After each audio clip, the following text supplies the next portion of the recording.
하늘에서는 주 외에 누가 내게 있으리요. 땅에서는 주밖에 내가 사모할 리 없나이다. 내 육체의 마음은 쇠약하나 하나님은 내 마음의 반석이시요 영원한 분기시라. 무릇 주를 멀리하는 자는 망하리니 음녀같이 주를 떠난 자를 주께서 다 멸하셨나이다. 하나님께 가까이함이 내게 복이라. 내가 주 여호와를 나의 피난처로 삼아 주의 모든 행적을 전파하리이다. 아멘. 네, 다같이 일어나셔서 찬송가 10장 찬양하도록 하겠습니다.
여호와께서 다스리시나니 땅은 즐거워하며 허다한 섬은 기뻐할지어다.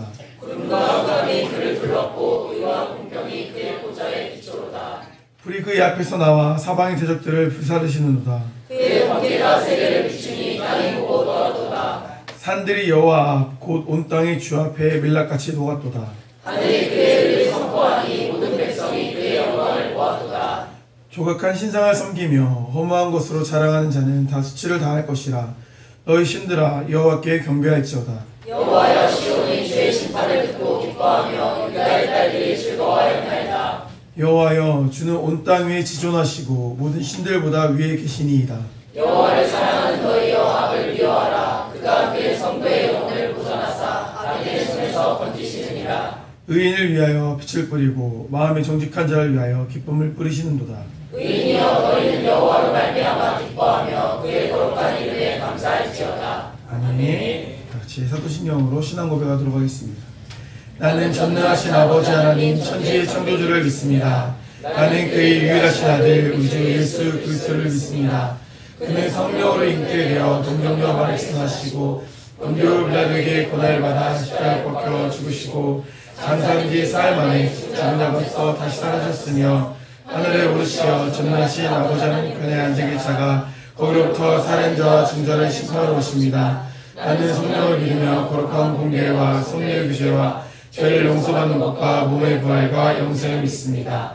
아멘. 우리 자리에 앉으시고 찬송가 85장 찬양드리겠습니다.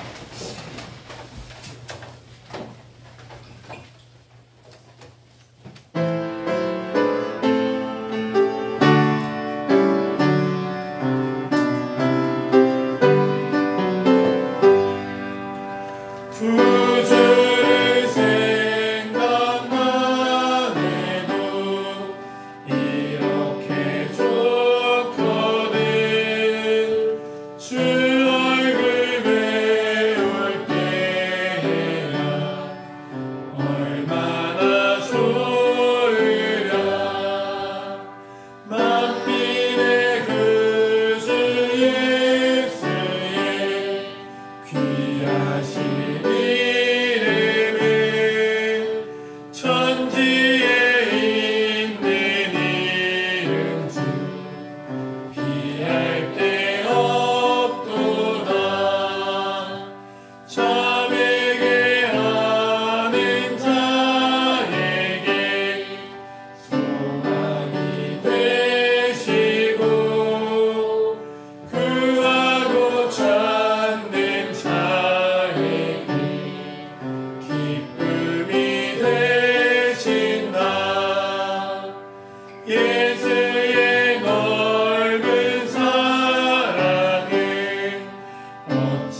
사랑하노라.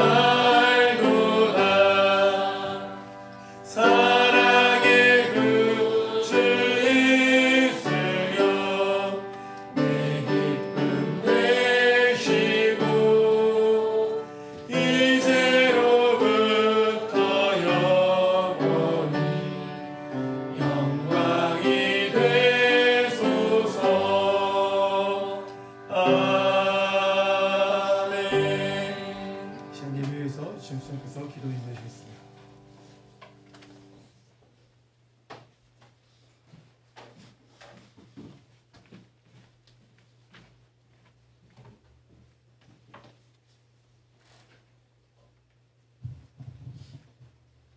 내가 주를 찬양할 때에 나의 입술이 기뻐 외치며 주께서 속량하신 내 영혼이 즐거워하리이다. 여호와 하나님, 거룩한 주일 이전에 함께한 주님의 자녀들이 전심으로 하나님을 찬송하기 원합니다. 홀로 하나이신 하나님의 거룩하심을 찬양합니다. 저희에게 복된 날을 허락해 주셨으니 늘 하나님을 찬양하며 예배하게 하시고 무한 감사를 드립니다. 날마다 함께 하시며 시간과 사건 속에서 영원토록 주님의 이름만 영광이 되기 원합니다. 자비하신 주님, 지난 한 주간의 삶을 돌아볼 때 순간순간 주님께서 기뻐하지 않는 모습들을 돌아보며 회개합니다. 십자가의 보혈의 은혜로 정결케 하여 주시옵소서. 약한 저희의 상처 입은 심령을 주님께서 십자가를 지시고 피 흘리신 손으로 치유하여 주시옵소서. 아직도 저희의 심령에 교만과 사욕이 스며 있거든 성령의 불로 죄악을 태우고 깨우쳐서 회개하길 원합니다. 사랑이 많으신 주님, 주님의 은혜 가운데 되신 방을 잘 마치게 하심을 감사드립니다. 주님 안에서 주님 뜻대로 살아갈 수 있도록 들려주신 음성에 순종하며 실천하는 신앙이 되게 하시고 삶의 역사로 이어지는 귀한 은혜가 모든 성도님들과 각 가정에 함께하기를 간절히 소망합니다. 성령 하나님, 말씀을 들고 단위에 서신 목사님과 함께 하셔서 능력의 말씀을 증거하실 수 있도록 인도하여 주시옵소서. 또한 그 말씀이 하나도 땅에 떨어지지 아니하고 성도들의 마음밭에 온전히 새겨져서 열매를 맺기 원합니다. 그리하여 세상에 나아가 하나님 말씀으로 승리하는 삶을 살 수 있도록 도와주시옵소서. 이 시간 찬양으로 영광 올려드리는 성가들을 기억하시고 주님께서 기뻐 받으시는 귀한 찬양이 되기를 소망합니다. 예배의 모든 순간 주님 홀로 영광 받아주시기를 간절히 원하며 이 모든 말씀 우리 주 예수 그리스도의 이름으로 기도드렸습니다. 아멘. 아멘.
오늘 우리 함께 하는 말씀은 창세기 47장입니다. 창세기 47장 1절에서 12절까지 말씀 보시고 27절에서 31절까지 말씀도 같이 이어서 보도록 하겠습니다. 창세기 47장 1절에서 12절, 27절에서 31절 말씀 보도록 하겠습니다. 네, 저 한 절, 여러분 한 절 교독하도록 하겠습니다. 요셉이 바로에게 가서 고하여 이르되 내 아버지와 내 형제들과 그들의 양과 소와 모든 소유가 가나안 땅에서 와서 고센 땅에 있나이다 하고 바로가 요셉 형들에게 묻되 너희 생업이 무엇이냐 그들이 바로에게 대답하되 종들은 목자이온데 우리와 선조가 다 그러하니이다 하고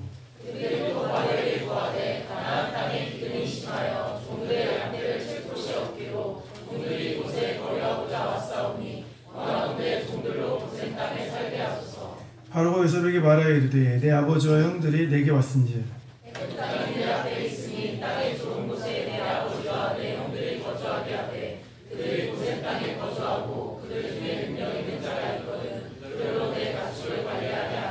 요셉이 자기 아버지 야곱을 인도하여 바로 앞에 서게 하니 야곱이 바로에게 축복하며 야곱이 바로에게 아뢰되 내 나그네의 길이 세월이 130년이이다 내 나이가 얼마 못되니 주의 조상이 나그네의 길에 연주에 미치지 못하나 험악한 세월을 보내었나이다 하고 야곱이 바로에게 축복하고 그 앞에서 나오니라. 요셉이 바로의 명령대로 그의 아버지와 그 형제들에게 거주할 것을 주되 애굽이 좋은 땅 라암셋을 그들에게 주어 소유로 삼게 하고 또 그의 아버지와 그의 형제들과 그의 아버지의 온 집에 그 식수를 따라 먹을 것을 주어 공양하였더라. 27절입니다. 이스라엘 족속이 애굽 고센 땅에 거주하며 거기서 생업을 얻어 생육하고 번성하였더라. 야곱이 애굽 땅에 17년을 거주하였으니 그의 나이가 147세라. 이스라엘이 죽은 날이 가까우매 그의 아들 요셉을 불러 그에게 이르되 이제 내가 내게 은혜를 입었거든 청하노니 내 손을 내 허벅지 아래에 넣고 인애와 성실함으로 내게 행하여 애굽에 나를 장사하지 아니하도록 하라. 내가 조상들과 함께 뒀거든 너는 나를 애굽에서 내어다가 조상의 이르기에 장사하라. 요셉이 이르되 내가 아버지의 말씀대로 행하리이다. 야곱이 또 이르되 내게 맹세하라 하매 그가 맹세하니 이스라엘이 침상 머리에서 하나님께 경배하니라. 아멘. 네, 오늘 본 말씀을 중심으로 축복하는 예배자라는 제목으로 말씀 나누겠습니다. 우리 앞뒤 옆서 인사 나눠볼게요. 반갑습니다. 우리 잘 오셨습니다. 네, 축복합니다. 네, 잘 오셨습니다.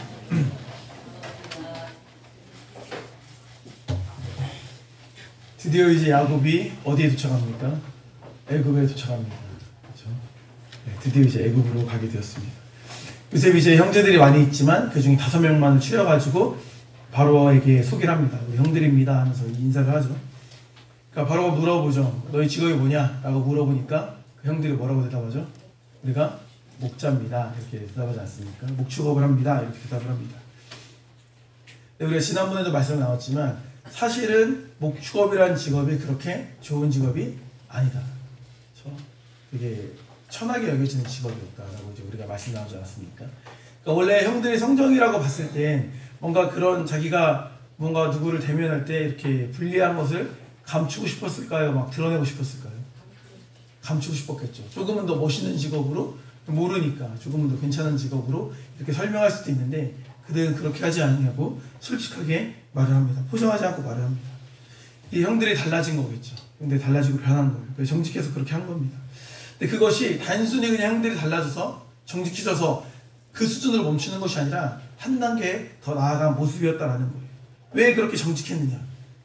정직하는 게 소유네라는 것을 알지만 정직한 이유가 뭐냐면 그들은 거룩을 선택했다라는 거예요. 거룩을 선택했다. 거룩이 뭡니까? 거룩은 구별되는 거죠. 구별되는 것을 선택한 거예요. 애굽의 가족들은 요셉의 가족들은 애굽으로 갔지만 애굽에서 그들은 구별된 삶을 살고 싶었던 거예요. 그래서 어디에 거하기를 요청합니까? 고센 땅에 거하기를 요청합니다. 구별된 거예요. 애굽 사람들과 섞이지 않고 동화되지 않고 구별된 삶을 말합니다. 그러니까 고센 땅 지역 자체가 목축하기 좋은 땅인 건 맞아요. 조금 더 줄여도 될 것 같아요. 목축하기 좋은 땅인 건 맞지만 그게 다 목적이 아니었다라는 거죠. 추가적인 목적이 있어요. 뭐였을까요? 구별된 삶? 또 추가적인 목적. 고센 땅의 위치를 한번 생각해보세요. 고센 땅의 위치는 가나안 땅으로 가기 가장 좋은 위치였다는 거예요. 애굽으로 따졌을 때 북동쪽이잖아요. 그래서 여차하면 어디로 갈 수 있는 거예요? 가나안 땅으로 돌아갈 수 있는 그런 위치에서 머물기를 원했다라는 것입니다. 여러 가지 면에서 그들은 구별된 생활을 통해 신앙을 지키고 언제든지 약속의 땅으로 돌아갈 수 있는 준비를 했다라는 것입니다. 그게 참 귀한 것이죠. 그러니까 그들이 합의를 하는 하찮은 자가 되지 않았다면 애굽 사람들과 동화되어 섞여 살 수밖에 없었을 거예요. 하지만 오히려 그들이 낮아짐이 결과적인 뭐가 됐습니까? 축복이 되었다. 구별답이 되었다라는 것입니다. 이게 은혜라고 저는 봅니다. 창세기에서 주인공을 뽑으라면 여러분 누구를 뽑으시겠습니까? 창세기에서 내가 생각하기에 이 인물이 좀 제일 중요하다. 네? 요셉. 또 창세기에서 누가 제일 중요할까? 야곱. 아마도 이제 대부분은 아브라함이라고 생각하실 것 같아요. 제가 볼 때는 뭐 아담과 하와는 없죠. 아담과 하와 중요하긴 하지만 뭔가 비중이나 뭐 우리가 언급되는 뭐 설교 횟수나 또 믿음의 조상 이런 걸 생각할 땐 뭔가 아브라함 같죠. 아브라함이 주인공이 될 수도 있는데 이제 관점에 따라 달라요. 적어도 근데 이삭은 아닐 것 같죠. 이삭은 아닐 것 같고 이제 족장 시대를 보면은 그렇게 이제 인물들이 있죠. 원래 아브라함, 뭐 이삭, 야곱, 요셉 이렇게 나오는데 아마도 이 중에 주인공이 될 만한 인물을 제가 꼽으라고 한다면 야곱이지 않을까 싶어요. 왜 그럴까요? 왜 그럴까요? 이스라엘 조선이어서 기본적으로 아주 그냥 단순하게 봐도 그 어떤 인물들이 존재감, 인물들이 영향을 미치는 그 장수가 야곱이 많아요. 야곱이 자기 파트에서도 막 엄청 많이 다루지만 자기 아들인 요셉의 파트에서도 누가 다뤄줘요? 야곱이 다뤄줍니다. 그러니까 요셉 이야기를 하고 있어요. 요셉에 대한 이야기를 하고 있어요. 하지만 결국엔 야곱이 이야기가 되는 거죠. 그러니까 야곱이 가지고 있는 지분이 굉장히 많다라는 거예요. 특별히 우리 인생과 야곱이 많이 닮았잖아요. 우리가 아브라함처럼 어떻게 보면 때로는 이삭처럼 다 져주고 순종하고 그렇게 묵묵하게 그리스도의 길을 따라가지 못하잖아요. 야곱이 제일 닮았죠. 뭐가 닮았어요? 속이고 거짓말하고 속이고 똑같죠? 그리고 욕심이 누가 제일 많아요? 야곱이 제일 욕심이 많죠. 욕심 많고 속이고 그렇죠? 또 속기도 하고 또 뭐 많은 걸 이루기 위해서 노력했고 또 많은 걸 이루고 또 그 많은 걸 또 버리기도 하고 뭔가 인생과 굉장히 유사하다는 것입니다. 그렇게 어떻게 보면 아둥바둥 열심히 살아가는 최선을 다해 살아가는 그러한 인생이 야곱의 인생이 우리들의 인생과도 되게 닮았다라는 거예요. 근데 그런 야곱이 인생이 말년됐을 때 바뀌었어요. 달라졌다는 거예요. 오늘 본문을 보니까 두 가지 변화를 크게 우리가 관찰할 수 있습니다. 야곱의 두 가지 변화를 오늘 말씀을 통해 살펴보도록 하겠습니다. 먼저 야곱은 속이는 자에서 어떤 자가 되었습니까? 축복하는 자가 되었습니다. 속이는 자에서 축복하는 자가 되었다는 거예요. 형들과 인사가 이제 끝나고 나서 본격적으로 누가 등장합니까? 야곱이 등장하죠. 야곱과 바로가 만나는 장면이 나옵니다. 7절 8절 말씀 보도록 할게요. 요셉이 자기 아버지 야곱을 인도하여 바로 앞에 서게 하니 야곱이 바로에게 축복하며 바로가 야곱에게 묻되 네 나이가 얼마냐 이렇게 말하고 있습니다. 야곱이 바로 앞에서 주눅들어요. 주눅들지 않습니다. 당당하고 담담하게 바로 앞에 서는 것을 볼 수 있습니다. 근데 보면 세상적인 관점으로 보면 가장 비천한 자가 가장 존귀한 자를 만나는 거거든요. 야곱은 가장 비천한 자죠. 사실 세상적으로 볼 때. 근데 바로는 뭐 가장 존귀한 자이지 않습니까? 이걸 어떻게 비유하면 좋을까? 삼성 계약직 직원이 이재용 회장을 만나는 느낌이라고 할까요? 과연 이렇게 당당하게 서 있을 수 있을까요? 그죠? 그렇게 되잖아요. 이게 조직생활 안 해보신 분은 이게 뭐 내가 왜 뭐 이렇게 생각할지 모르지만 들어가 보세요. 그게 안 됩니다. 그게 안 돼요. 쉬운 게 아니에요. 어렵다는 하물며 바로 왕이다. 애굽의 황제다. 왕이다. 이거 쉽지 않죠. 근데 보세요. 그런 존재가 그런 미약한 존재가 어떻게 해요? 바로 앞에 서서 뭐랍니까? 들어갈 때도 축복을 하고 나올 때도 축복을 합니다. 그러니까 누가 누구를 축복해요 지금 사실. 누가 누구를 축복합니까? 이게 약간 주객이 전도된 거 아닙니까? 가장 낮은 자가 어떻게 최고 권력자를 축복할 수가 있습니까? 네가 뭔데? 어떻게 야곱이 이렇게 축복을 할 수 있을까? 어떻게 이게 가능할까? 창세기 12장 2절 3절 말씀 보겠습니다. 하나님이 말씀하십니다. 내가 너로 큰 민족을 이루고 내게 복을 주어 내 이름을 창대하게 하리니 너는 아브라함 너는 복이 될지라 너를 축복하는 자에게는 내가 복을 내리고 너를 저주하는 자에게는 내가 저주하리니 땅의 모든 족속이 너로 말미암아 복을 얻을 것이다. 이렇게 말씀하십니다. 하나님이 아브라함에게 하신 말씀이죠. 너가 복의 근원이 되고 너가 복을 줄 수 있는 사람. 너를 축복하면 너에게 축복이 되고 그 사람이 축복이 되고 너가 저주하면 저주합니다. 너가 복이 주체가 된다. 이렇게 말씀하고 계시는 거예요. 너로 말미암아 복을 얻게 된다고 말씀하고 계시는 겁니다. 이 복에 대한 내용을 아브라함에게서 그치고 아브라함에 대해서 끝나는 게 아니라 누가 계승합니까? 이삭이 계승하죠. 또 누가 계승합니까? 야곱이 계승한 겁니다. 그랬기 때문에 야곱은 바로를 축복할 수 있었던 거예요. 놀라운 사실은 뭐냐면 이 말씀이 누구에게도 계승돼요? 우리에게도, 저와 여러분에게도 계승되는 말씀이다라는 겁니다. 우리는 하나님의 자녀지만 또 영적으로 오면 영적 아브라함의 후손이다 이렇게 말할 수가 있어요. 세상을 우리는 축복하는 존재다라는 거죠. 하나님께서 아브라함에게 약속하셨잖아요. 너는 큰 민족을 이룰 것이다 라고 말씀하셨잖아요. 근데 이것이 육적인 혈통만을 의미하는 게 아닙니다. 육적인 혈통만을 의미하는 것이 아니에요. 아브라함은 믿음의 조상이기 때문에 믿음을 고백하는 우리 모두가 다 영적 아브라함의 후손이다 이렇게 말할 수 있다는 거예요. 그러니까 우리는 우리 스스로가 복된 사람임을 인지할 필요가 있는 거죠. 복이 사람인 거예요. 그리고 우리도 세상을 축복하는 자가 되어야 되는 겁니다. 지난번 설교 때 말씀드렸죠. 이거는 아마 잘 기억하실 것 같은데 말씀 앞에서 우리가 해야 될 건 뭐라고 말씀 나눴죠? 순종이다. 그러니까 내가 할 수 있는 건 순종해야 된다. 근데 도저히 어떻게 내가 할 수 없는 게 있어요. 그런 영역이 있죠. 그건 어떻게 해야 된다? 신뢰해야 된다. 믿어야 된다. 하나님께 내가 맡겨드려야 된다. 이렇게 말씀 나누지 않았습니까? 그러니까 뭐냐면 가장 선하신 길로 인도하신다는 것을 우리가 믿어야 신뢰가 되는 거예요. 그렇지 않습니까? 어떻게 신뢰합니까? 가장 좋은 것을 주시고 가장 좋은 길로 인도하시는 하나님을 믿어야 이게 되는 거예요. 그게 정말 축복된 삶이다라는 겁니다. 야곱 입장에서는 바로에게 축복하는 게 순종입니까? 신뢰입니까? 순종이죠. 할 수 있는 거니까. 순종의 영역이에요. 이렇게 축복하는 것은 우리가 할 수 있는 영역이다. 우리 마찬가지죠. 우리도 주변 사람들을, 세상을, 가족들을 축복하는 게 당연히 순종할 수 있는 영역이다라고 말할 수 있습니다. 근데 대부분의 경우 우리가 하나님의 말씀을 순종하지 못한 이유가 뭡니까? 여러 가지 이유가 있겠죠. 근데 약간 하나님과 우리가 생각이 좀 달라서 그래요. 그러니까 우리가 요구하는 건 사실 순종함을 하나님이 요구하실 때 우리가 요구하는 건 뭐냐면 시력을 요구합니다. 하나님 보여주세요. 하나님 어떻게 될지 알려주세요. 하나님 보여주시면 제가 하겠습니다. 보여주시면 순종하겠습니다. 이게 어떻게 될지 모르는데 내가 어떻게 순종해요? 하나님 보여주시면, 증거가 보이면 순종할게요. 이렇게 가는 거거든요. 그러니까 순종을 하지 못하는 거예요. 근데 하나님은 우리에게 시력을 좋게 해줘서 많은 것을 보고 많은 것을 느끼고 이걸 원하시지 않는 거예요. 하나님이 원하시는 겁니까? 나에게 그냥 시선을 두라는 거예요. 우리는 길을 알려달라고 하는 거거든요. 근데 하나님께서는 길은 누가 더 잘 알아요? 길은 내가 안다는 거예요. 그러니까 너가 길 찾으려고 하지 말고 길을 잘 아는 나를 따라오라는 거예요. 그러니까 나를 바라보고 오면 되는 건데 뭘 자꾸 네가 길을 알려달라는 거예요. 알려도 까먹어요, 안 까먹어요, 우리는? 알려줘도 까먹어요. 어디 가서 골목에서 두째줄에 어디 가서 이렇게 돌아가서 하면 유턴하고 이렇게 하면 돼. 해도 다 들었다가도 잘 기억했다가도 막상 찾아가면 까먹어요. 가장 속편한 게 뭐예요?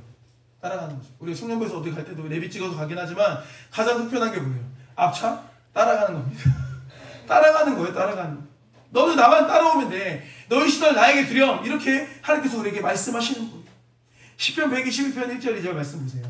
내가 산을 향하여 눈을 들리라. 나의 도움이 어디서 올까? 어디서 옵니까? 나의 도움은 천지를 지으신 여호와에게서 온다. 이렇게 말씀하고 있습니다. 우리는 문제를 보는 것이 아니라 상황을 보는 것이 아니라 하나님을 봐야 돼요. 이것을 기억해야 돼요.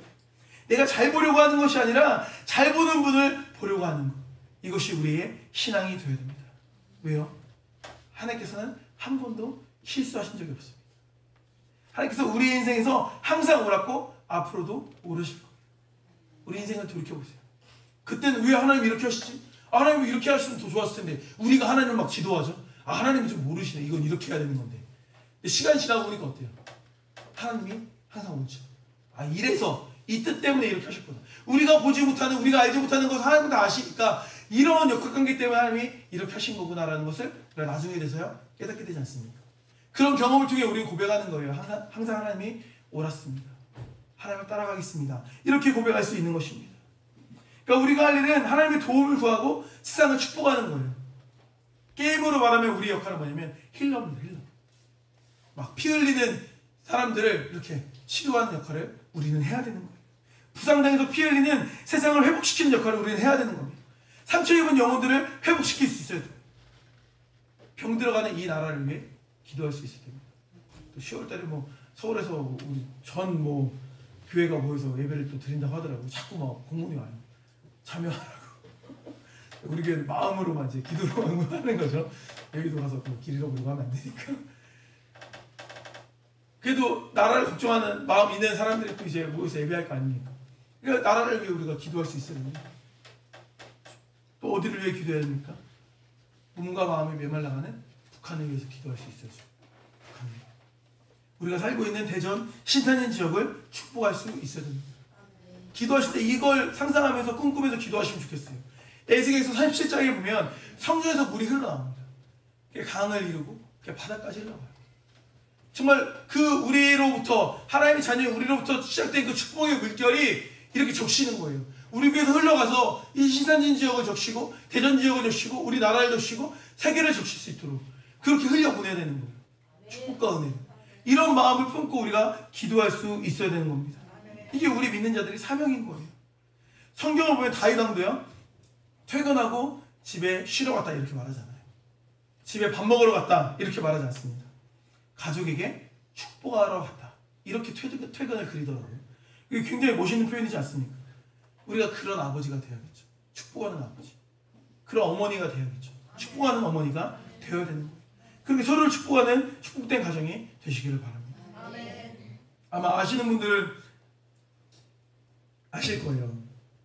지금도 그런지 모르겠지만 인선 집사님이 하연이를 등원시킬 때 학교 보낼 때 항상 이렇게 꼭 안고 축복 기도를 해준다고 알고 있어요. 지금도 그렇게 하시나요? 아 지금은 아니에요. 그 어린이집에서 그치 키즈 몬테 거기 다닐 때만 꼭 안아주고 이렇게 축복해주는 기도를 항상 매일 아침마다 했대. 고생들이 너무 멋있어. 어떻게 이렇게 아버지가 자녀를 사랑하고 막 이렇게 안아서 축복하나 이렇게 막 너무 멋있잖아요, 그렇죠? 우리도 그렇게 축복을 해야 돼. 이제 인선 씨는 이제 아내한테만 축복하면 됩니다. 할렐루야. 아내한테 많이 했으니까 하나님께서 아내한테 축복하라고 직장도 옆으로 옮겨주셨어요. 그래서 직장도 바로 옆으로 됐으니까 이제 그렇게 서로를 축복하면 얼마나 화목한 가정이 되겠습니까? 할렐루야. 그러니까 서로를 축복할 수 있어야 돼요. 아내는 남편은 아내를 또 자녀는 부모를 서로 축복하는 그런 공동체가 우리가 되었으면 좋겠습니다. 사무엘하 6장 20절 말씀 보세요. 다윗이 자기의 가족에게 축복하러 돌아오네. 지금 이걸 좀 실천했으면 좋겠어요. 우리 날마다 어렵겠지만 축복합니다. 오늘 하루도 축복된 삶을 살았으면 좋겠습니다. 이렇게 서로에게 축복하는 그런 우리 공동체가 되었으면 좋겠습니다. 이 말씀처럼 축복하는 인생이 되어야 되거든요. 그러니까 기본적으로 이제 가장 사랑하는 사람들이 가족일 테니까 가족을 축복하는 거죠. 근데 거기서 멈추면 될까요? 안 될까요? 안 되죠. 성전에서 나온 물이 성전만 가득 채우고 멈췄어요? 아니잖아요. 흘러가야죠. 그러니까 우리 가족만 축복받으면 우리 가족만 잘 살면 이건 우물물 신앙이에요. 우물물 신앙. 자기들 먹기에 급급한. 근데 그게 아니라 강 같아야 돼요. 바다 같아야 돼요. 더 흘러가야 돼요. 그래서 우리 가족도 충분히 적시고 우리 사랑하는 사람도 충분히 적시지만 거기서 멈추는 게 아니라 더 흘러가야 돼요. 더 적셔야 되는 거예요. 그렇게 우리는 세상을 축복하는 사람들이 되어야 합니다. 제가 대학교 입학할 때 봤던 현수막 글귀가 저는 굉장히 인상적이었어요. 인선 집사님도 기억하실지 모르겠지만 세상을 감싸는 사람들이다. 이런 표현이 있었거든요. 그 표현을 그때 처음 봤어요. 굉장히 되게 가슴이 약간 벅차오르는 문구였어요. 우리가 복음을 가지고 세상을 감싸 안아야겠구나 이런 생각했거든요. 우리 믿는 자들은 사실 이런 정신을 다 품어야 된다고 생각합니다. 세상을 감싸 안아야 돼요. 품을 수 있어야 됩니다. 우물이 아닌 강 같은 사람이 되어서 축복을 나누는 인생이 우리가 되어야 될 줄 믿습니다. 바로왕이 야곱에게 묻습니다. 나이가 얼마냐고 묻습니다. 그러니까 동서를 막론하고 똑같은 것 같아요. 직업 뭐냐, 나이 뭐냐 똑같이 묻죠. 똑같이 물어요. 그러니까 나이를 물으니까 이렇게 말합니다. 야곱이 나이를 말한 다음에 험악한 인생을 살았습니다. 이렇게 말해요. 왜 이 말을 했을까요? 아마도 나이보다 얼굴이 좀 이제 사갔던 것 같아요. 제가 볼 때. 우리나라도 이런 표현들이 있죠. 세월을 정통으로 맞았다. 이런 표현 하잖아요. 나이가 그래? 그냥 놀려면 그래, 세월을 정통으로 맞아서 그래. 이렇게 말하지 않습니까? 그런 표현인 거죠. 창세기 47장 8절 9절 말씀입니다. 바로가 야곱에게 묻되 내 나이가 얼마냐? 야곱이 바로에게 아뢰되 내 나그네 길의 세월이 130년이니이다. 내 나이가 얼마 묻더니 우리 조상이 나그네 길에 온줄 미치지 못하나 험악한 세월을 보내었나이다. 야곱이 젊은 날들을 생각해보세요. 왜 험악한 세월을 보냈습니까? 자기 입으로 뭔가를 해보려고 하니까 험악한 인생이 된 거예요. 자기 입으로 뭐 축복받으려고 하고 자기 입으로 장자권 받으려고 하고 자기 입으로 뭔가 하려고 하다 보니까 귀에 꼬이고 어려워지고 이러면서 인생이 험악해지게 되었다는 것입니다. 이처럼 자기 힘으로 무언가를 했을 때 풀리지 않는 인생이 있는 거예요. 이게 왜 그럴까? 오스왈드 챔버스라는 목사님을 아시죠? 지금은 돌아가셨는데 이렇게 스포츠 목사님 영향을 많이 받은 분이라고 하더라고요. 우리에게는 이제 주님은 나의 최고봉 이런 책으로 이제 알려진 분이지 않습니까? 근데 이분이 이런 말을 했어요. 시험이 뭘까? 유혹이 뭘까? 우리 유혹은 막 달콤한 것으로 막 이렇게 꼬시고 이걸 이제 유혹이라고 생각하는데 이분은 이렇게 말하더라고요. 좋은 것을 지름길로 얻으려고 하는 것이 유혹이다. 이렇게 말하더라고요. 굉장히 이제 되게 울림 있는 표현이지 않습니까? 좋은 것을 지름길로 얻으려고 하는 것이 유혹이다. 다 유혹당하고 있죠. 지금 시대가 딱 이런 시대 같아요. 조금도 낭비 없이 딱 원하는 만큼 딱 내가 원하는 결과를 얻고 싶어하는 그런 생각들. 가장 빠르고 가장 쉬운 길을 찾죠. 그게 세상에서 뭐라고 말해요? 지혜라고 말해요. 그걸 지혜라고 말해요. 막 빠르게 가장 막 최단한 거리 가장 빠르게 성취하는 거 이걸 지혜라고 말한다는 거예요. 그런데 성경에서는 그게 지혜가 아니라 똑똑한 게 아니라 유혹에 넘어가는 거라고 말하고 있는 거예요. 생각해 보세요. 예수님에게도 뭐가 있었어요? 시험이 있었죠. 사단이 시험하지 않습니까? 3가지 시험이 있었어요. 절하기만 하면, 뛰어내리기만 하면, 둘 떡으로 만들기만 하면 어떻게 한다고요? 결과를 이루게 해주겠다라는 거예요. 그 유혹은 단순히 그런 결과가 아니라 사실은 십자가 사역을 피하고도 너가 영광을 얻게 해주겠다는 유혹이거든요. 뭐예요? 가장 빠르고 가장 안 힘들고 가장 안전한 길이죠. 뭐가 어려워요? 뭐가 힘들어요? 그게 예수님에게 유혹이었던 거예요. 근데 예수님이 그 유혹에 넘어갑니까? 넘어가지 않았습니다. 넘어가지 않았어요. 야곱도 상당히 오랜 시간 유혹에 시달리는 삶을 살았습니다. 장자권을 얻기 위해서, 형보다 더 인정받기 위해서, 더 사랑받기 위해서 그렇게 살았어요. 더 빠른 게, 더 효과적인 길을 찾기 위해서 형을 속이고 아버지를 속이고 도망가고 그랬어요. 근데 시간이 지나고 보니까 이 모든 것이 다 험악한 일이었음을 스스로 깨닫게 된 것입니다. 사실 믿고 기다렸으면 순리대로 다 되었을 텐데, 하나님이 그렇게 하실 거라면 다 이루어 주셨을 텐데, 결국에 자기 욕심 때문에 훨씬 더 험악한 인생을 살게 되었다라는 것입니다. 성경을 보면요, 기다림을 굉장히 중요하게 생각합니다. 기다림. 농부도 씨를 뿌리고 어떻게 합니까? 기다리죠. 궁금해서 막 해봐야 돼요. 저 초등학교 때 실과 시간에 콩 같은 거 심는 게 있어가지고 마당 있는 집에 살 때 오정동에 콩을 심었어요. 근데 하루가 지나고 이틀이 지나도 싹이 나야 안 나요? 안 나는 거예요. 너무 궁금해요. 나오는 건가? 너무 궁금해요. 파보고 싶어 죽겠는 거예요. 근데 권사님이 그래요. 파보면 안 된다. 파보면 안 된다. 하여튼 파봤죠. 근데 이렇게 싹이 이렇게 나왔더라고요. 나왔어요. 기다리면 되는 거예요. 그죠? 우리 못 기다려요. 안 보이니까. 기다릴 수 있는 우리가 되어야 됩니다. 야곱은 원래 자기 성정이면 어떻게 하면 애굽에서 막 잘 살 수 있을까? 어떻게 하면 막 바로한테 협상을 잘해가지고 우리가 좀 더 유리하게 될 수 있을까? 이걸 해야 되는 친구예요, 야곱은. 하지만 그렇게 접근하지 않고 오히려 축복을 하고 있어요. 축복했다는 건 단지 축복했다는 게 아니라 모든 걸 누구에게 맡긴 거예요? 하나님께 내가 맡겨 드린 것입니다. 그냥 순종하고 나아간 것 뿐인 거예요. 우리는 이처럼 맡기는 인생이 되어야 됩니다. 그럼 반드시 승리하게 될 것입니다. 야곱은 이렇게 속이는 자에서 축복하는 자가 되었습니다. 그리고 야곱은 도망가던 인생에서 예배하는 자가 되었습니다. 예배하는 자가 되었어요. 47장 29절 말씀 보도록 하겠습니다. 이스라엘이 죽을 날이 가까움에 그의 아들 요셉을 불러 그에게 이르되 이제 내가 내게 은혜를 입었거든 청하노니 내 손을 내 허벅지 아래에 넣고 인애와 성실함으로 내게 행하여 애굽의 나를 장사하지 아니하도록 하라 이렇게 말합니다. 이제 야곱의 시간이 끝나가고 있죠. 야곱의 시간이 끝나갑니다. 사람이 어떻게 보면 제일 고독한 순간이 죽기 전 아닐까요? 죽어가는 그 순간 가장 고독할 것 같아요. 근데 일반적으로 사실 죽음이 슬픈 이유는 뭡니까? 단절이거든요. 사랑하는 사람들 못 보니까, 하고 싶은 거 못하니까, 관계가 끊어지는 게 가장 두려운 거잖아요. 하지만 우리 믿는 자들에게 죽음은 단절이 아니죠. 그렇죠? 우리는 어디에 대한 소망이 있습니까? 천국에 대한 소망. 그래서 우리 목장 이름도 그런 목장이 있죠. 무슨 소망을 두자고?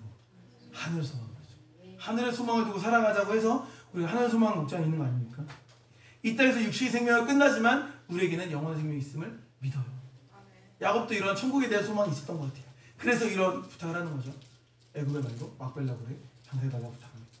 47장 30절 말씀 볼게요. 내가 조상들과 함께 듣거든 너를 나를 애굽에서 메어다가 조상이 묘지에 장사하라. 요셉이 이르되 내가 아버지의 말씀대로 행하리이다. 이렇게 말합니다. 야곱은 스스로를 뭐라고 표현하냐면 나그네 인생이다. 나그네로 살았다. 이렇게 표현하거든요. 나그네로 살았다. 이게 우리가 쉽게 생각하는 떠돌이로 살았다. 정처 없이 살았다. 이 표현이 아니에요. 이 땅이 나의 본향이 아님을 알고 나그네로 살았다는 거예요. 우리가 잘 아는 천상병의 시인이 표현으로 말하자면 뭐로 산 거예요? 이 땅에서의 삶을 소풍으로 산 거죠. 소풍으로. 결국에 돌아가는 거예요. 결국에 가야 돼요. 그럼 가기 전에 뭘 해야 돼요? 정리를 해야죠. 정리를 해야 돼요. 소풍 같은 시간을 잘 보내기 위해서는 정리를 잘하는 인생을 살아야 돼요. 많이 어질릴수록 치우기가 힘들죠. 정리해야 돼. 결국 우리가 정리하고 살아야 됩니다. 누가복음 14장 18절에서 20절 말씀 볼게요. 다 일치하게 사양하여 사람은 이르되 나는 밭에 샀음에 아무래도 나가 보아야겠으니 청컨대 날 양해하도록 하라고. 또 한 사람은 이르되 나는 소 5개를 샀음에 시험하러 가니 청컨대 나를 양해하도록 하라고. 또 한 사람은 이르되 나는 장가를 들었으니 그러므로 가지 못하겠노라 하는지라 이렇게 말합니다. 큰 잔치가 있어 사람들을 초대하는 상황이지 않습니까? 근데 사람들이 다 하나같이 뭘 하는 거예요? 참여하지 못하겠다. 사양을 하고 있습니다. 이유가 뭡니까? 밭에 사서 장가가서 소를 사서 못 간다고 말합니다. 근데 그 이유가 어때요? 타당한 이유입니까? 타당하지 않은 이유입니까? 타당한 이유예요. 타당한 이유죠. 타당한 이유예요. 보세요. 신명기 말씀 보면 심지어 이 결혼한 사람은 이제 군대도 면제가 되고 막 이래요. 그러니까 이 내용 자체가 뭐냐면 구약에서 말하는 굉장히 어떻게 보면은 지금 당장 전쟁이 났을 때 전쟁에서 좀 면해주는 내용들이 나오는데 그 내용들과 되게 유사한 내용들이거든요. 무슨 말이냐면 이 사람들이 양해해달라고 말하는 내용들은 사실 볼 때 충분히 양해를 구할 만한 내용들이라는 거예요. 그럼에도 불구하고 그 중요한 내용들로 인하여서 잔치에 참여하지 못하면 참여하지 못하게 되는 거예요. 이걸 아셔야 되는 거예요. 중요한 내용이어서 이 잔치에 참여하지 못한다는 건 어떤 걸 의미합니까? 하나님 나라에 들어가지 못한다는 것을 의미하고 있는 거예요. 천국 잔치에 가지 못하는 것을 의미하는 겁니다. 누가복음 14장 23절 말씀 보세요. 주인이 종에게 이르되 길과 산 울타리로 나가서 사람을 강권하여 데려다가 내 집을 채우라. 강권하여 채우라. 이렇게 말합니다. 가진 것이 너무 많은 사람은요. 천국에 갈까요? 못 갈까요? 못 가요. 단순히 부자여서가 아니에요. 우리는 믿음을 잘 정리할 수 있어요. 그러니까 믿음으로 잘 정리할 수 있어야 되는 거예요. 시간이 갈수록 어떻게 보면 우리 인생을 더 잘 정리해야 돼요. 다 쳐내야 돼요. 이 말씀과 이어져 나오는 26절 말씀을 우리가 같이 세트로 이해할 수 있어야 되거든요. 26절 말씀 여러분이 아마 잘 아실 거예요. 물은 내게 오는 자는 자기 부모와 처자와 형제와 자매를 더욱 자기 목숨까지 미워하지 아니하면 능히 내 제자가 되지 못하고 이렇게 말하고 있어요. 이 말씀이 난해 구절이지 않습니까? 아니 사랑의 예수님이 왜 뭐 미워하래 가지고 말이 돼? 이렇게만 보면 이해가 전혀 안 돼요. 근데 이 말씀은 앞에 나오는 말씀과 연결해서 이해해야 되는 거예요. 가족을 미워하라는 게 아닙니다. 내가 중요하게 생각하는 사람들을 어떻게 해요? 잘 정리하라는 거예요. 잘 정리해라. 가족들을 내가 사랑하는 사람들을 누구보다 더 하나님보다 더 사랑하지 말라는 거예요. 더 우선 삼지 말라는 겁니다. 하나님보다 더 우선되는 것은 없어야 돼요. 있어서 안 돼요. 심지어 뭐조차도 우선되면 안 된다고 합니까? 우리의 생명까지도. 나를 사랑하는 것까지도 우리는 나를 제일 사랑하니까 그것까지도 부인해야 된다, 부정해야 된다 이렇게 말씀하고 있는 거예요. 근데 이 말씀을 들으면 이렇게 생각하십니다. 좀 무리한 요구 같다. 어떻게 사랑하는 가족들보다 뭐 이렇게 하나님을 더 사랑할 수 있냐 이렇게 생각할지 모르겠어요. 이게 공존이 안 될 것처럼 생각할지 모르겠어요. 하지만 부모님을 사랑하고 존경하는 것과요 하나님을 사랑하는 게 사실 해보세요. 절대 충돌하지 않습니다. 충돌할 것 같은 건 우리 생각이에요. 해보세요. 하나님을 가장 사랑하면요 부모님을 더 사랑하게 돼요. 솔직하게 부모님 얼마나 사랑하세요? 마음으로 사랑한다고 하지만 얼마나 사랑하면 표현되는 삶을 살아갑니까? 하나님을 사랑하면요 부모님에게 더 잘해야겠다는 마음이 들어요. 그럼 더 좋은 거죠. 그렇지 않습니까?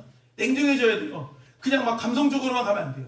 감성적으로 막 엄청 이런 거 같지만 실제로 까보면 뭐 부모님 몇 년 모실 수 있어요. 부모님 몇 년 우리가 봉양할 수 있습니까? 얼마나 부모님 연락 자주 하고 얼마나 살펴봅니까? 막 감동적으로 막 되게 막 우리가 막 이런 거 같지만 실제 우리 삶에서 팍팍해서 그렇게 못하지 않습니까? 하나님을 더 사랑하면요 부모님이 더 기억나요. 부모님에게 더 잘하겠다는 마음이 드는 거예요. 오히려 하나님을 사랑할수록 더 잘하게 된다는 거죠. 진짜 하나님을, 예수님의 사랑을 우리가 알면 그냥 되는 거예요. 노력해서 되는 게 아닙니다. 사랑하면 자동적으로 되는 거예요. 이 은혜를 누리는 모든 성도님 되시기를 축복합니다. 야곱이야말로 공사가 다 망한 사람이었어요. 얼마나 바쁘게 살았습니까? 그런데요 시간이 지나면서 정리가 돼요. 정리가 돼요. 이걸 기억하셔야 돼요. 예배 드리는 것이 내가 힘든 인생이다. 그러면 안 돼요. 정리가 필요한 시간인 거예요. 너무 바빠서 너무 피곤해서 예배 드리는 게 혹시 힘들어요. 그럼 날 너무 바쁘게 하는 거, 날 너무 피곤하게 하는 거 정리해야 돼요. 정리해야 됩니다.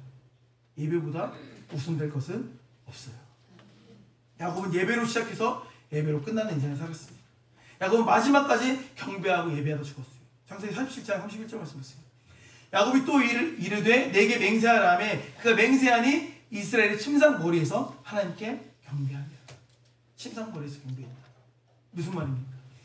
거동이 힘든 상황인 거예요. 야곱은 거동이. 근데 그 상황 가운데서도 하나님께 경배하고 예배했다라는 말이에요.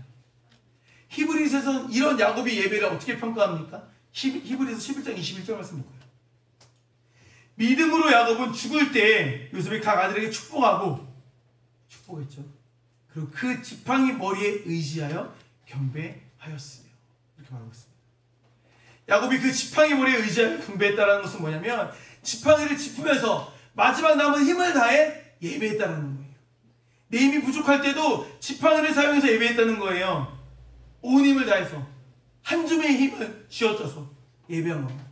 죽을 힘을 다해 마지막까지 예배드린 거예요. 우리도 지팡이 머리를 의지해서 예배드릴 수 있어요. 이걸 기억하셨으면 좋겠어요. 기억하셨으면 좋겠어요. 우리는 온 힘을 다해 예배 자리를 지키려고 하셔야 돼요. 끊임없이 세상은 여러 가지 이유로 우리를 유혹할 거예요. 예배 자리를 위협할 겁니다. 타협하지 마세요. 지팡이 머리를 의지해야 됩니다.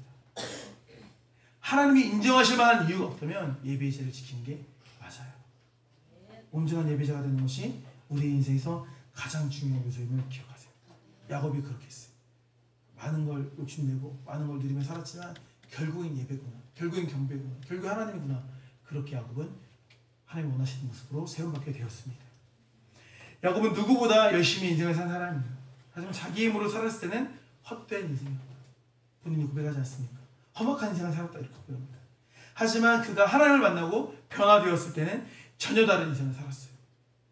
야곱과 같이 우리도 축복하는 인생이 되어야 합니다. 하나님의 자녀인 우리는 축복할 수 있는 자격이 있어요. 그리고 그 자격을 가지고 세상을 축복해야 될 의무가 있습니다. 축복하세요. 가족을 축복하고 사랑하는 사람 축복하고 이 지역을 축복하고 우리 나라를 축복하세요. 이것이 우리 믿는 자들의 사명입니다. 그리고 우리는 예배자가 되어야 됩니다. 우리 바쁨이, 우리 피곤함이 무엇을 과연 향하고 있는지 생각해 보셔야 됩니다. 하나님을 가장 사랑하고 그 사랑하는 분께 최고의 경배를 드릴 수 있는 우리가 되어야 합니다. 예배는요 남은 시간에 할 일이 없을 때 시간 날 때 드리는 것이 아닙니다. 시간을 정해서 정한 시간에 정한 마음으로 드리는 것이 예배임을 믿으시기 바랍니다. 그렇게 일생을 예배자로 살아가는 우리 사랑교회 성도들 되시기를 주님 축복합니다. 기도하시겠습니다. 아버지 감사드립니다. 야곱의 인생의 말년에 그의 모습을 통해 우리가 말씀의 교훈을 얻었습니다. 그는 축복하는 인생을 살았습니다. 그리고 예배하는 인생을 살았습니다. 그리고 오늘 이 말씀을 기억하여서 축복하는 삶을 선택할 수 있도록 주여 인도하여 주셔서 사랑하는 가족들을 축복하고 시장의 사람들을 동역자들을 축복하고 또 교회 사람들을 축복하고 세상을 축복할 수 있는 우리가 될 수 있도록 주여 인도하여 주셔서 또한 예배를 선택했던 야곱의 모습을 기억합니다. 그가 기력이 쇠해서 침상에서 벗어날 힘조차 없을 때도 그는 지팡이를 의지하여서 함께 경배하고 예배하였습니다. 우리 마음에도 그렇게 예배를 사모하는 마음을 허락하여 주시옵소서. 예배의 귀함을 알고 예배의 소중함을 알고 그 무엇보다도 그 어떤 상황 가운데서도 예배를 선택할 수 있는 믿음의 자녀들이 될 수 있도록 주여 축복하여 주시옵소서. 감사드립니다. 사랑하는 예수 그리스도의 이름으로 기도드립니다. 아멘. 네, 이 시간 이제 우리 봉헌 시간인데요. 특별히 우리 봉헌 찬송으로 이제 윤기름 예님과 선일장님이 회중 찬양이라는 곡을 이제 특송을 준비했습니다. 네, 굉장히 은혜로운 곡이니까요. 우리 같이 은혜 받으시고 또 이 영상을 또 이제 찍은 거를 뭐 오늘 기영수 업로드한다는 소문이 있더라고요. 유튜브에서 이제 좋아요 좀 한번 해주시고 이렇게 격려해 주시면 좋지 않을까 싶습니다. 우리 힘든 곡이었어요. 먼저 격려의 박수를 하고 좀 은혜 받으시길 바랍니다. 네.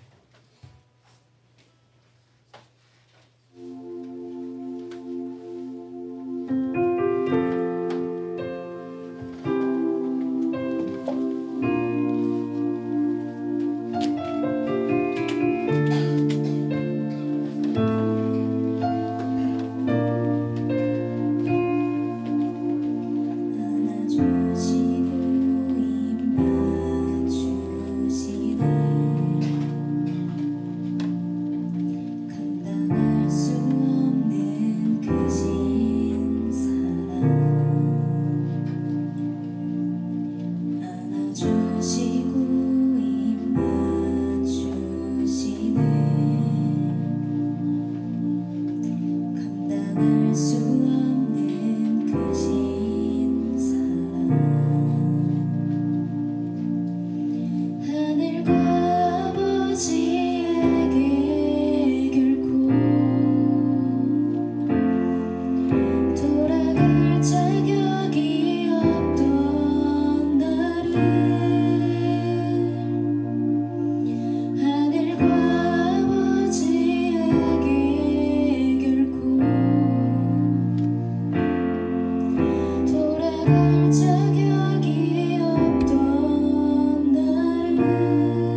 주님이 아무도 오시는 게 느낄 정도로 귀한 찬양이네요. 너무 감사합니다. 트레저님을 함께 봉헌하도록 하겠습니다. 김진희 장로님 11주 드렸습니다. 이선희 장로님 10주 드렸습니다. 김민경님 10주 드렸습니다. 윤종쌤 11주 드렸습니다. 박혜정님 10주 드렸습니다. 수창훈 쌤 10주 드렸습니다. 주락교수 11주 드렸습니다. 김혜쌤 10주 드렸습니다. 지금대리스님 10주 드렸습니다. 하나님을 사랑하고 하나님께 사랑받는 자녀로 성장하게 도와주세요. 김하연 어린이 드렸습니다. 모든 가족들의 건강하신 하나 지켜주세요. 유치원생 드렸습니다. 운영하는 모든 사업 가운데 하나님께서 항상 함께 하시길 원합니다. 유치원생 드렸습니다.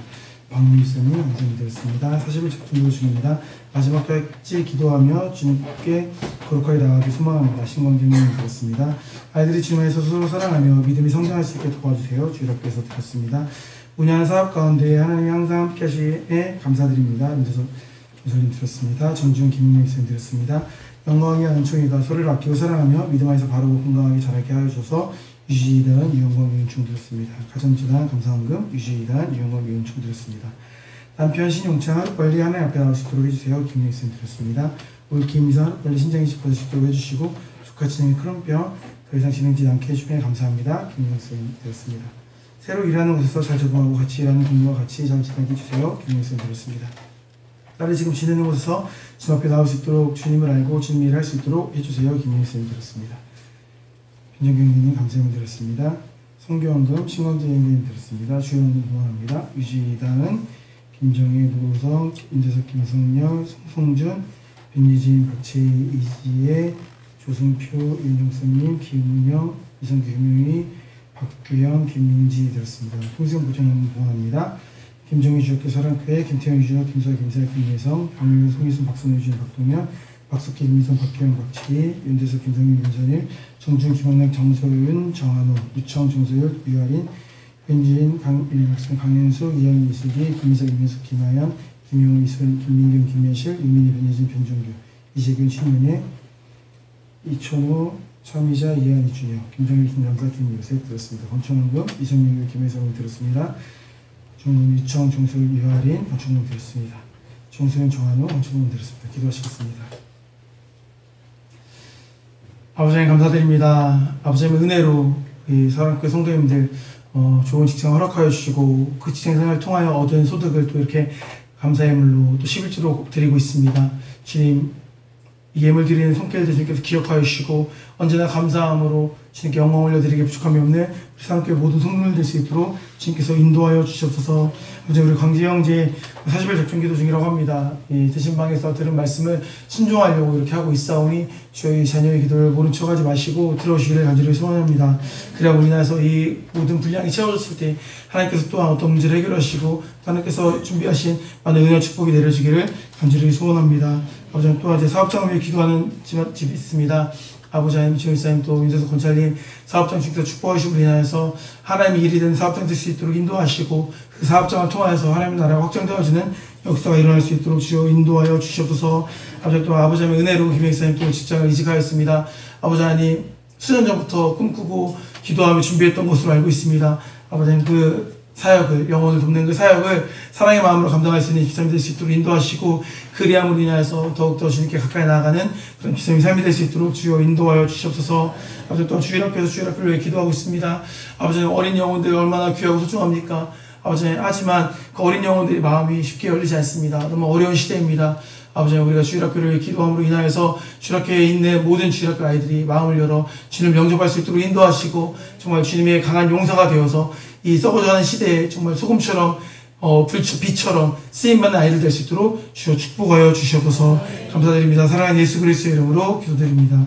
아멘.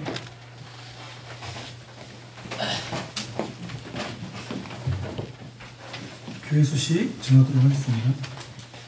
하나님의 은혜 가운데 대신방을 모두 마쳤습니다. 잘 마치게 하신 하나님께 감사드립니다. 받은 말씀에 이제 우리가 순종하는 게 중요합니다.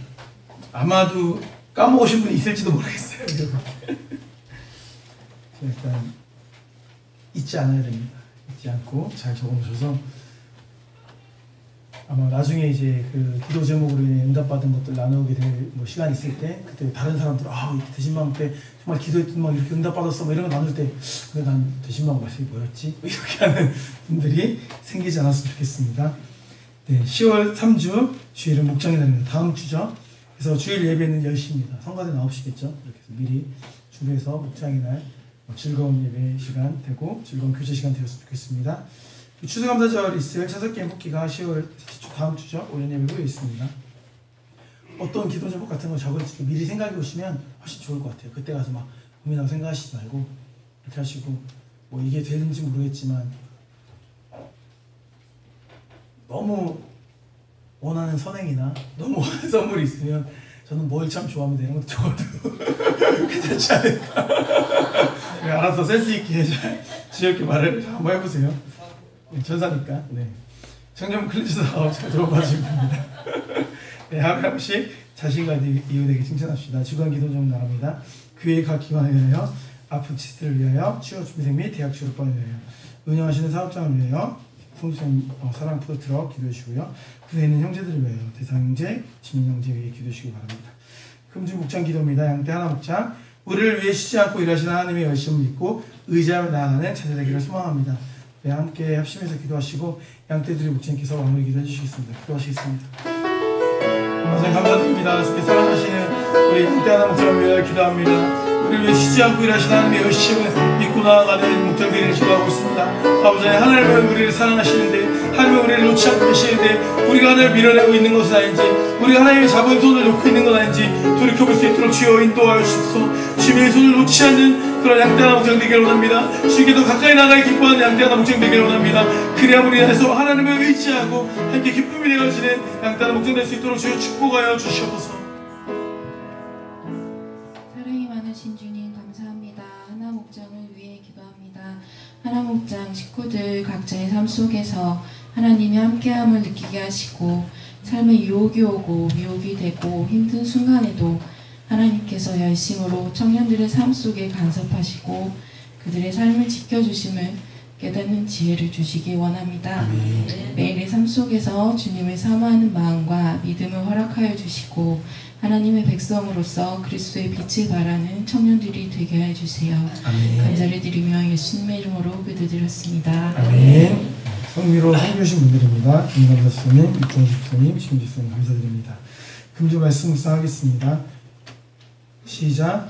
너희 모든 일을 사랑으로 행하라. 고린도전서 16장 14절 말씀. 아멘. 사랑교시 진리에서 하겠습니다. 하나, 소망의 나라를 위해. 둘, 사랑의 수고하는 위해. 셋, 믿음의 역사가 일어나는 위해. 아멘. 1장 찬송 부르시고 축도로 같이 들어가겠습니다. 일어나셔서 보겠습니다.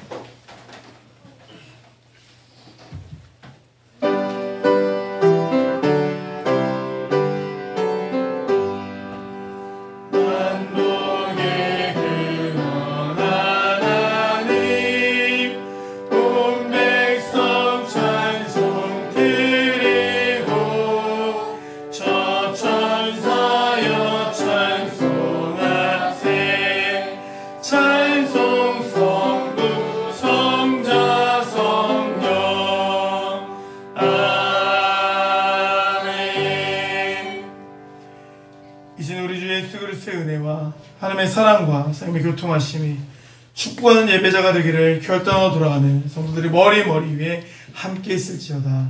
아멘.